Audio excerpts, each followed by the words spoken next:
ესაა მეათე კვირა ჩემი 6 თვიანი ტრანსფორმაციის და უკვე 12 კილო დავიკელი, რაც იმას ნიშნავს, რომ სასწორზე 3 ციფრიდან 2-ზე ჩამოვედი. ეს ამბავი მაგრად მახარებს და ვაფიქრებინებ, რომ შევძლებ 6 თვეში სასურველ შედეგებს მივახციო. და ყველაზე მთავარი, ამ პერიოდში გამომუშავებული ჯანსაღი ჩვევები 6 თვის იქითაც გავიყო. ამას ვაანალიზებ, თუმცა ამ კვირაში დარბაზში მხოლოდ ერთხელ ვიყავ. ბოლო პერიოდში გადაღებების, ვიდეოებზე მუშაობის და სხვადასხვა პროექტებში ჩართულობის გამო ისე დაიტვირთა ჩემი გრაფიკი, რომ ხანდახან დარბაზში წასვლად მემაზება. და ამას თან საცობებიც ემატება. სწორედ ამიტომ ბაბიმ გადაწყვიტა საჩუქარი გამიკეთოს. პირდაპირ დასაკეთლით რეიდველი მოუტანე სახლში. ბაბის ხარდაჭერა კიდევ ერთი დიდი მიზეზია, რომ აქამდე არ დავნებდი ამ ტრანსფორმაციის გზაზე. რადგან ბილიკზე სიარული ისეთი ფიზიკური აქტივობაა, რომელიც საშუალებას მაძლევს ლეპტოპთან მიმუშავა, ასე ყოველი თავისუფალი 15 წუთი ვარჯიშს დაეთმობა. ეს ბილიკი აჩვენებს დროს, სიჩქარეს, დისტანციას და კალორიებსაც კი. გარდა ამისა, დიდი ადგილი რომ არ წაიღოს იკეცება კიდეც. და რადგან წონაში კლების საუკეთესო გამოსავალი სიარულია, გადავწყვიტე ყოველდღიურად ამ ბილიკზე ვიარო. თან არ მოვწყდე YouTube ვიდეოების კეთებას და ხანდახან ჩემ არცის საყვარელ არხებსაც ჩაუვჭდე.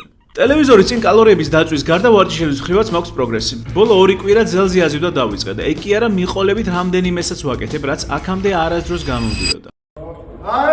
საკმაოდ უცნაურია, მაგრამ ნენელა ვიკრებ და თითქოს სუსტ ვკლები. ჭამითაც ბევრად ნაკლები ვჭამ, ვიდრე ადრე, თუმცა ფიზიკურად იმაზე ძლიერად ვხდომ თავს, ვიდრე აქამდე მივხვდი.